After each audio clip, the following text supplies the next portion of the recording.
Hello friends, ਮੇਰੇ channel ਦੇ ਉੱਤੇ ਤੁਹਾਡਾ ਸਵਾਗਤ ਹੈ। ਅੱਜ ਦੀ ਇਸ ਵੀਡੀਓ ਦੇ ਵਿੱਚ ਅਸੀਂ ਐਕਸਰਸਾਈਜ਼ 9.1 ਜੋ ਕਿ ਉਚਾਈਆਂ ਤੇ ਦੂਰੀਆਂ ਹਾਈਟ ਐਂਡ ਡਿਸਟੈਂਸਿਸ ਦੇ ਬੇਸਡ ਹੈ, ਉਸ ਦਾ ਕੁਐਸਚਨ ਨੰਬਰ 7 ਜੋ ਡਿਸਕਸ ਕਰਾਂਗੇ।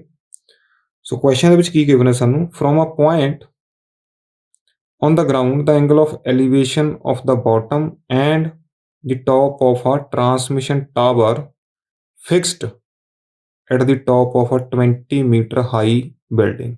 ਸੋ ਦੋ ਚੀਜ਼ਾਂ ਨੇ ਸਾਡੇ ਪਾਸ, ਇੱਕ ਬਿਲਡਿੰਗ ਹੈ ਤੇ ਉਸਦੇ ਉੱਪਰ ਇੱਕ ਫਿਕਸਡ ਟਰਾਂਸਮਿਸ਼ਨ ਟਾਵਰ ਹੈ, ਇੱਕ ਇਮਾਰਤ ਹੈ ਤੇ ਉਸਦੇ ਉੱਤੇ ਇੱਕ ਸੰਚਾਰ ਮੀਨਾਰ ਜਿਹੜਾ ਹੈ ਉਹ ਲੱਗਿਆ ਹੋਇਆ ਹੈ। ਸੋ ਪਹਿਲਾਂ ਅਸੀਂ ਇਹ ਬਣਾ ਲੈਂਦੇ ਹਾਂ, ਬਾਕੀ ਕੁਐਸਚਨ ਅਸੀਂ ਫਿਰ ਡਿਸਕਸ ਕਰਾਂਗੇ। ਸੋ ਸਾਡੇ ਪਾਸ ਇਹ ਸਾਡਾ ਜਿਹੜਾ ਇਹ ਗਰਾਊਂਡ ਹੈ, ਇਸ ਦੇ ਉੱਪਰ ਇੱਕ ਜਿਹੜੀ ਇਮਾਰਤ ਹੈ, ਸਪੋਜ਼ ਇਹ ਸਾਡੀ ਜਿਹੜੀ ਹੈ AB, ਸਪੋਜ਼ BC ਜਿਹੜੀ ਹੈ ਸਾਡੀ ਇਹ ਇਮਾਰਤ ਹੈ, ਇਸ ਦੇ ਉੱਪਰ ਇੱਕ ਜਿਹੜਾ ਇਹ ਮੀਨਾਰ ਲੱਗਿਆ ਹੋਇਆ, ਸੰਚਾਰ ਮੀਨਾਰ ਹੈ। ਸੋ ਅਸੀਂ ਉਹ ਵੀ ਡਰਾਅ ਕਰ ਲੈਂਦੇ ਹਾਂ। ਸਪੋਜ਼ ਇਸ ਦੇ ਉੱਪਰ ਇੱਕ ਜਿਹੜਾ ਸੰਚਾਰ ਜਿਹੜਾ ਮੀਨਾਰ ਲੱਗਿਆ ਹੋਇਆ, ਟਰਾਂਸਮਿਸ਼ਨ ਟਾਵਰ, ਇਹ ਸਾਡਾ ਹੋ ਗਿਆ AB। ਸੋ ਜਿਹੜਾ ਉੱਪਰ ਵਾਲਾ ਸੈਕਸ਼ਨ ਸਾਡਾ ਹੈ ਉਹ ਮੀਨਾਰ ਹੈ, ਟਰਾਂਸਮਿਸ਼ਨ ਟਾਵਰ ਹੈ, ਨੀਚੇ ਸਾਡੀ ਕੀ ਹੈ, ਬਿਲਡਿੰਗ ਹੈ। From a point on the ground ਦੇ ਉੱਪਰ ਕਿਸੇ ਪੁਆਇੰਟ ਤੋਂ, ਸਪੋਜ਼ ਇਹ ਕੋਈ ਪੁਆਇੰਟ ਹੈ ਗਰਾਊਂਡ ਦੇ ਉੱਪਰ D, ਇਸ ਪੁਆਇੰਟ ਤੋਂ the angle of elevation of the bottom and the top of the transmission tower. So ਜੋ ਇਹ ਟਾਵਰ ਫਿਕਸ ਹੈ ਇਸ ਦੇ ਬਾਟਮ ਤੇ ਇਸ ਦੇ ਟੌਪ ਤੇ। ਸੋ ਇਸ ਦਾ ਜੋ ਬਾਟਮ ਹੋਇਆ ਉਹ ਬਿਲਡਿੰਗ ਦਾ ਕੀ ਹੋਇਆ, ਟੌਪ ਹੋਇਆ। ਇਸ ਦੇ ਵੱਲ ਦੇਖਣਾ ਸੀ। ਸੋ ਇਹ ਵਾਲਾ ਜਿਹੜਾ ਐਂਗਲ ਹੈ, this one is 45 degree. So ਜੋ ਛੋਟਾ ਐਂਗਲ ਹੋਏਗਾ ਉਹ 45 ਹੋਏਗਾ। ਤਾਂ ਜਦੋਂ ਅਸੀਂ ਇੱਥੋਂ ਸੰਚਾਰ ਮੀਨਾਰ ਦੇ ਟਾਵਰ ਦੇ ਟੌਪ ਤੇ ਦੇਖਾਂਗੇ ਤਾਂ ਕਿੰਨਾ ਐਂਗਲ ਬਣੇਗਾ, angle of elevation, that will be 60 degree. So ਜੋ ਵੱਡਾ ਐਂਗਲ ਹੈ that is 60 degree. So question number 6 ਦੇ ਵਾਂਗ ਸਾਡੇ ਪਾਸ ਫਿਰ ਤੋਂ ਇਸ ਦੇ ਵਿੱਚ ਸਾਡੇ ਪਾਸ ਦੋ ਰਾਈਟ ਐਂਗਲ ਟਰਾਈਐਂਗਲਸ ਨੇ। ਸੋ ਇੱਕ ਹੈ ਸਾਡੇ ਪਾਸ BCD ਤੇ ਦੂਸਰੀ ਹੈ ACD। ਸੋ ਹੋਰ ਕੀ ਗਿਵਨ ਹੈ ਸਾਡੇ ਪਾਸ, ਇੱਕ 20 ਮੀਟਰ ਉੱਚੀ ਇਮਾਰਤ, ਭਾਵ ਜਿਹੜੀ ਇਹ ਵਾਲੀ ਇਮਾਰਤ ਹੈ ਇਹ ਕਿੰਨੀ, ਇਸ ਦੀ ਕਿੰਨੀ ਹਾਈਟ ਹੈ, 20 ਮੀਟਰ। ਇਹ 20 ਮੀਟਰ ਉੱਚੀ ਹੈ ਤੇ ਐਂਗਲ ਹੋ ਗਏ ਨੇ ਸਾਡੇ, find the height of the tower. So ਅਸੀਂ ਜਿਹੜਾ ਇਹ ਵਾਲਾ ਟਾਵਰ ਹੈ AB, ਇਹ ਅਸੀਂ ਜੋ ਹੈ ਫਾਈਂਡ ਕਰਨਾ, ਇਹ ਕੁਐਸਚਨ ਮਾਰਕ ਹੈ ਸਾਡਾ। ਸੋ ਗਿਵਨ ਕੀ ਹੈ ਸਾਨੂੰ, BC ਜੋ ਸਾਡੀ ਇਮਾਰਤ ਹੈ that is equal to 20 metre ਤੇ ਦੂਸਰਾ ਸਾਡੇ ਪਾਸ ਜੋ ਐਂਗਲ ਨੇ ਦੋਨੋਂ ਟਰਾਈਐਂਗਲਸ ਦੇ ਵਿੱਚ ਉਹ ਅਲੱਗ-ਅਲੱਗ ਗਿਵਨ ਨੇ। ਸੋ ਜਿਹੜਾ ਇਹ ਕੁਐਸਚਨ ਹੈ, ਜਦੋਂ ਤੁਹਾਡੇ ਪਾਸ ਦੋ ਰਾਈਟ ਐਂਗਲ ਟਰਾਈਐਂਗਲਸ ਆ ਜਾਣ ਤਾਂ ਹਮੇਸ਼ਾ ਇਹਨਾਂ ਟਰਾਈਐਂਗਲਸ ਦੇ ਵਿੱਚ ਇੱਕ ਕਾਮਨ ਸਾਈਡ ਜ਼ਰੂਰ ਹੁੰਦੀ ਹੈ। ਜਿਸ ਤਰ੍ਹਾਂ ਲਾਸਟ ਕੁਐਸਚਨ ਦੇ ਵਿੱਚ ਜੋ ਹਾਈਟ ਸੀ ਉਹ ਕਾਮਨ ਸੀ, ਤਾਂ ਜੇ ਇਹ ਵਾਲਾ ਕੁਐਸਚਨ ਹੈ ਇਸ ਦੇ ਵਿੱਚ ਜੋ ਸਾਡਾ ਬੇਸ ਹੈ CD, ਇਹ ਦੋਵੇਂ ਟਰਾਈਐਂਗਲਸ ਦੇ ਵਿੱਚ ਕਾਮਨ ਹੈ।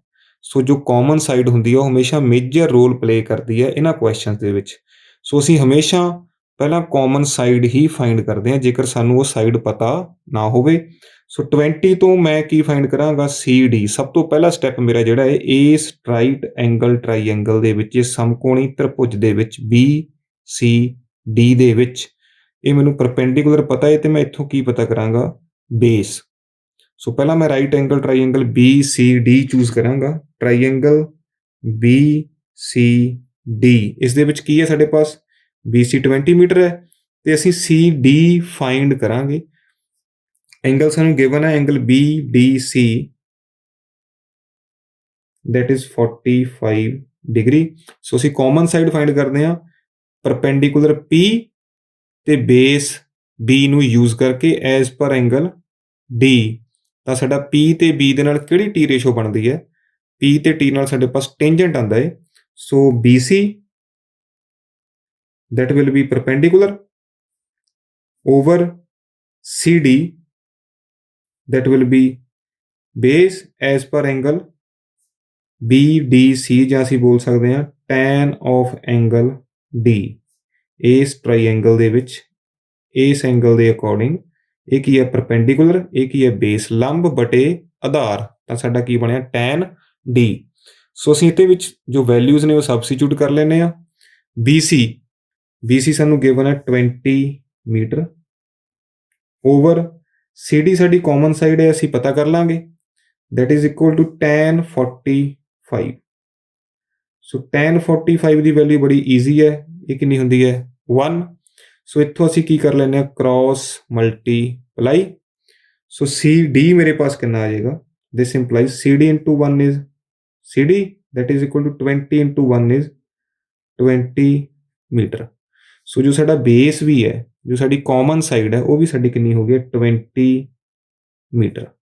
ਜੇਕਰ ਸਾਨੂੰ ਆਲਰੇਡੀ ਗਿਵਨ ਹੈ ਬਹੁਤ ਵਧੀਆ ਗੱਲ ਹੈ, ਜੇਕਰ ਸਾਨੂੰ ਨਹੀਂ ਗਿਵਨ ਹੈ ਤਾਂ ਹਮੇਸ਼ਾ ਜਿਹੜਾ ਸਾਡਾ ਕੁਐਸਚਨ ਹੈ ਉਹ ਕਾਮਨ ਸਾਈਡ ਦੇ ਵਿੱਚੋਂ ਦੀ ਹੀ ਹੋ ਕੇ ਜਾਣਾ ਹੈ, ਹਮੇਸ਼ਾ ਅਸੀਂ ਕਾਮਨ ਸਾਈਡ ਫਾਈਂਡ ਕਰਨੀ ਹੈ।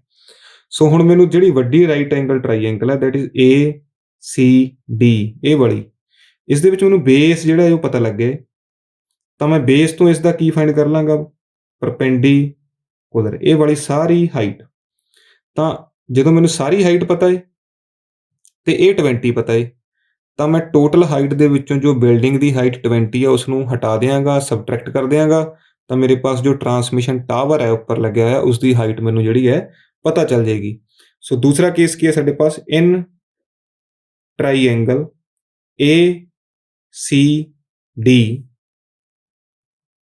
ਸਾਨੂੰ ਬੇਸ ਪਤਾ ਲੱਗ ਗਿਆ ਹੈ CD, that is 20 ਮੀਟਰ, ਤੇ ਜੋ ਐਂਗਲ D ਅਸੀਂ ਚੂਜ਼ ਕਰਨਾ ਹੈ ਉਸ ਦੀ ਵੈਲਿਊ ਕਿੰਨੀ ਹੈ 60 ਡਿਗਰੀ।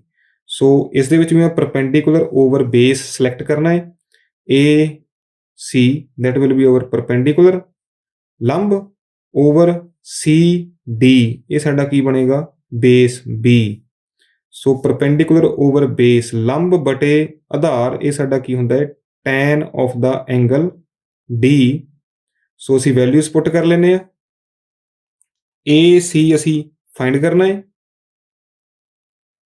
ਓਵਰ CD ਅਸੀਂ ਫਾਈਂਡ ਕਰ ਲਿਆ ਆਲਰੇਡੀ ਇਸ ਸੈਕਸ਼ਨ ਦੇ ਵਿੱਚ, ਤਾਂ CD ਕਿੰਨਾ ਭਰਾਂਗੇ ਅਸੀਂ 20 metre, that is equal to tan of angle D, that is tan 60 degree. So tan 60 the value ਜੇਕਰ ਤੁਹਾਨੂੰ ਯਾਦ ਹੋਵੇ that is √3। ਸੋ ਅਸੀਂ ਵੈਲਿਊ ਜਿਹੜੀ ਉਹ ਇੱਥੇ ਪੁੱਟ ਕਰ ਲੈਂਦੇ ਹਾਂ, AC over 20 that is equal to √3 over 1 ਜੇਕਰ ਅਸੀਂ ਲੈਣਾ ਚਾਹੀਏ ਤਾਂ ਕ੍ਰੋਸ ਮਲਟੀਪਲਾਈ। ਸੋ ਦਿਸ ਇੰਪਲਾਈਜ਼ AC ਸਾਡੇ ਪਾਸ ਕਿੰਨਾ ਆ ਗਿਆ 20 √3 ਮੀਟਰ। ਸੋ ਇੱਥੋਂ ਸਾਨੂੰ ਕੀ ਚਾਹੀਦਾ ਹੈ, ਸਾਨੂੰ ਚਾਹੀਦੀ ਹੈ AB। ਜੇਕਰ ਮੈਂ ਗੱਲ ਕਰਾਂ ਤਾਂ ਜੋ ਟਰਾਂਸਮਿਸ਼ਨ ਟਾਵਰ ਦੀ ਜਿਹੜੀ ਹਾਈਟ ਹੈ ਦੈਟ ਇਜ਼ AB, ਤਾਂ ਮੈਂ AC ਦੇ ਵਿੱਚੋਂ BC ਨੂੰ ਕੀ ਕਰ ਦਿੰਦਾ ਹੈ ਸਬਟਰੈਕਟ ਕਰ ਦਿੰਦਾ ਹੈ, AC ਮਾਈਨਸ BC। ਸੋ ਮੇਰੇ ਪਾਸ ਟਰਾਂਸਮਿਸ਼ਨ ਟਾਵਰ ਦੀ ਜਿਹੜੀ ਕੀ ਹੈ ਹਾਈਟ ਕਿੰਨੀ ਆ ਜਾਏਗੀ, that is AB is equal to AC minus BC। ਹੁਣ ਦੋ ਤਰੀਕਿਆਂ ਨਾਲ ਤੁਸੀਂ ਇਸ ਨੂੰ ਫਾਈਂਡ ਕਰ ਸਕਦੇ ਹੋ, ਜਾਂ ਤਾਂ ਤੁਸੀਂ ਇੱਥੇ √3 ਦੀ ਜਿਹੜੀ ਵੈਲਿਊ ਹੈ ਉਹ ਪੁੱਟ ਕਰ ਦਿਓ, ਭਾਵ √3 ਜਿਹੜਾ ਹੈ ਉਸ ਨੂੰ 1.732 ਯੂਜ਼ ਕਰ ਲਓ ਤਾਂ ਤੁਹਾਡੇ ਕੋਲ ਐਗਜ਼ੈਕਟ ਵੈਲਿਊ ਆ ਜਾਏਗੀ, ਤੇ 20 ਉਸ ਨੂੰ ਉਹਦੇ ਵਿੱਚੋਂ ਸਬਟਰੈਕਟ ਕਰ ਦਿਓ। ਜਾਂ ਤੁਸੀਂ ਡਾਇਰੈਕਟਲੀ ਇੱਥੇ ਵੀ ਕੁਐਸਚਨ ਛੱਡ ਸਕਦੇ ਹੋ 20√3 ਮਾਈਨਸ 20 ਮੀਟਰ, ਇੱਥੇ ਵੀ ਲੈਫਟ ਕਰ ਸਕਦੇ ਹੋ, ਤੁਹਾਨੂੰ ਜਿਹੜੇ 4 ਨੰਬਰ ਨੇ ਉਹ ਪੂਰੇ ਮਿਲ ਜਾਣਗੇ, ਬਟ ਅਸੀਂ 1.732 ਇੱਥੇ ਪੁੱਟ ਕਰ ਲੈਂਦੇ ਹਾਂ, 20 ਮਲਟੀਪਲਾਈ 1.732। ਸੋ ਇਹ ਕੀ ਆ ਜਾਏਗਾ 2 ਦੇ ਨਾਲ ਮਲਟੀਪਲਾਈ ਕਰ ਲਾਂਗੇ ਅਸੀਂ, ਦੈਟ ਇਜ਼ 2 6 34.64, ਜੋ ਡੈਸੀਮਲ ਹੈ ਇੱਕ ਸਟੈਪ ਅੱਗੇ ਮੂਵ ਹੋ ਜਾਏਗਾ ਕਿਉਂਕਿ ਇੱਥੇ 0 ਹੈ ਮੀਟਰ। ਸੋ ਸਾਡੇ ਪਾਸ AC ਜੋ ਹੈ 34.64 34.64 ਮੀਟਰ ਆ ਗਈ ਹੈ। ਤੁਸੀਂ ਇੱਥੇ ਜੋ AB ਹੈ ਉਸ ਨੂੰ ਇਸ ਤਰੀਕੇ ਵੀ ਕੈਲਕੂਲੇਟ ਕਰ ਸਕਦੇ ਹੋ, that is 34.64 minus 20 metre. So ਜੋ ਟਾਵਰ ਦੀ ਹਾਈਟ ਆ ਜਾਏਗੀ, ਹਾਈਟ ਆਫ ਟਾਵਰ ਜੋ ਸੰਚਾਰ ਮੀਨਾਰ ਹੈ ਉਸ ਦੀ ਜਿਹੜੀ ਉਚਾਈ ਆ ਜਾਏਗੀ ਸਾਡੇ ਪਾਸ 14.64 ਮੀਟਰ। ਤੁਸੀਂ ਕੁਐਸਚਨ ਨੂੰ ਇੱਥੇ ਵੀ ਲੈਫਟ ਕਰ ਸਕਦੇ ਹੋ, ਬਟ ਜੇਕਰ ਕੰਪੀਟੀਟਿਵ ਐਗਜ਼ਾਮ ਹੈ, ਕੰਪੀਟੀਸ਼ਨ ਦੇ ਤਾਂ ਕੋਈ ਕੁਐਸਚਨ ਤੁਹਾਡੇ ਪਾਸ ਆ ਜਾਂਦਾ ਹੈ ਅਤੇ ਉਸ ਦੇ ਵਿੱਚ ਤੁਹਾਨੂੰ ਜੋ ਆਂਸਰ ਹੈ ਉਹ ਪਿੰਨ ਪੁਆਇੰਟ ਕਰਨਾ ਪੈ ਜੇ, ਤਾਂ ਤੁਹਾਨੂੰ ਜਿਹੜੀ √3 ਦੀ ਵੈਲਿਊ ਹੈ ਉਹ ਸਬਸਟੀਟਿਊਟ ਕਰਨੀ ਪਏਗੀ। ਸੋ ਜੋ ਐਗਜ਼ੈਕਟ ਆਂਸਰ ਹੈ ਉਹ ਆਏਗਾ ਸਾਡੇ ਪਾਸ 14.64 ਮੀਟਰ। ਉਮੀਦ ਹੈ ਤੁਹਾਨੂੰ ਕੁਐਸਚਨ ਜਿਹੜਾ ਹੈ ਉਹ ਸਮਝ ਆਇਆ ਹੋਵੇਗਾ। ਜੇਕਰ ਵੀਡੀਓ ਅੱਛੀ ਲੱਗੇ ਤਾਂ ਪਲੀਜ਼ ਵੀਡੀਓ ਨੂੰ ਆਪਣੇ ਸਾਥੀਆਂ ਦੇ ਨਾਲ ਸ਼ੇਅਰ ਜ਼ਰੂਰ ਕਰੋ। ਹੋਰ ਵੀ ਵਧੇਰੇ ਵੀਡੀਓਜ਼ ਦੇ ਲਈ ਮੇਰੇ ਚੈਨਲ ਨੂੰ ਸਬਸਕ੍ਰਾਈਬ ਕਰੋ। ਚੈਨਲ 'ਤੇ ਆਉਣ ਲਈ ਧੰਨਵਾਦ।